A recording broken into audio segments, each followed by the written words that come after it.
What's up, people? Welcome back to the Boxing Objective. Anthony Joshua has posted an hour-long interview with IFL TV's Kugan Cassius. And in this interview, he's pretty much given us everything that we've wanted to know.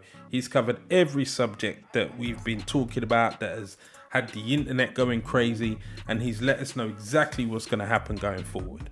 Now, AJ has let us know the main reason for his style changing the way it did. He has been intent on becoming more of a slick boxer, and it's partly because of the criticism he's received over the years about being big and all he can do is bully and destroy. And he wanted to be a 12-round fighter, a slick boxer, and to some degree he did achieve that.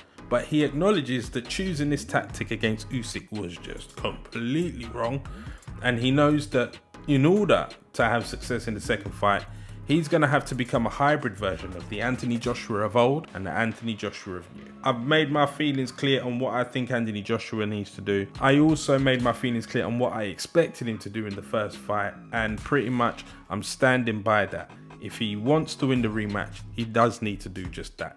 Go in there and put hands on Usyk. Make Usyk feel your presence. Hurt him. Rough him up. That's what you need to do. He said something that kind of made me think, is everything okay over there in that camp? Is there a bit of unrest? Maybe he was just calling it as it is. He spoke about people who speak for him and how sometimes when people speak for him, it's not always quite accurate. He says he feels more comfortable speaking for himself.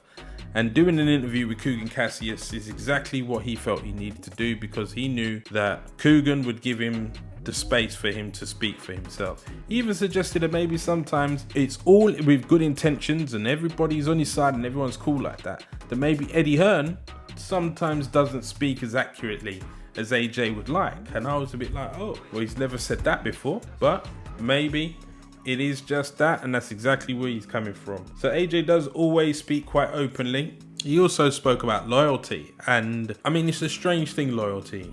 You can be loyal to somebody and it's all great, it's all well and good when the going is good, but when you hit them tough times, that's when you find out, you know, who's who and who's really got your back. And he also said, you know, if something's not beneficial, if something's not working out, you know, and you've given your loyalty, then maybe it's time to just make a change. When, you know, it's just not working out for you, you got to change to go and improve your situation for you yourself. And I can understand that, because it's like Canelo's been with Eddie Reynoso since he was 15, and apart from that one blip on his record, the going has been real good over there. So they've got a good thing going on, a great partnership, and they're winning side by side. So it's very, very easy to stand side by side in that situation. And I'd like to think that if things did get a little bit tough, they hit a few bumps in the road, that same loyalty would be there. So yeah, I mean, loyalty is really, really important. Not just in boxing, I mean in life. You know, you gotta stand by your people, be loyal to your people, look after your people. And up until this point, I mean, to me, it just looks like that's exactly what's happened around Anthony Joshua. And yeah, you know, you hit a bump in the road, you throw things into question, and maybe you need to change things up a bit. But it sounds as if he's trying to change it in the right way. He's not just gonna turn around and turn his back on all the people that's been helping him all of this time. It's just you might have to rearrange a few things. And hey, what can I say? But in general, he is not happy with this situation. He is not happy one bit that he's lost. He's talking about going to war, and he's getting fired up and angry even just talking about it in this interview. So I don't think he's lost any desire to box. I still very much think he's game. He wants to go out there and get his belts back. And we, the fans, we're in for a fantastic fight the second time around. Upon talking about taking losses, he was asked about the difference between the loss to Andy Ruiz and the loss to Usyk. AJ has been hinting for quite some time now, leading up to the Ruiz fight, there was something wrong. And he said that 2 weeks after the first Ruiz fight, he found out something, and it explained a lot about why he was feeling the way he was feeling in the first fight. Now, he hasn't told us what he is, but he is hinting that there was something wrong. But he spoke about taking accountability for himself and taking his loss like a man and not making excuses. And he spoke about how these sorts of things, they can put seeds of doubt in people's minds. They can muddy the waters. They can, you know, discredit a fighter. And he's not into that. So he just wanted to take his L like a man and move on from it. And to be fair, I mean, if you can't be honest with yourself when you've done something wrong, I mean, how are you going to learn anything from it? I don't know. You got to be truthful with yourself. You got to be able to look at yourself in the mirror and say, look, you messed up. This is what you did. This is how you fix it. Now go on and do it. Walking around in denial or not accepting that, you made a big mistake, you're nowhere near to taking your first step to healing. And at least, Anthony Joshua was able to do that. And look at Deontay Wilder.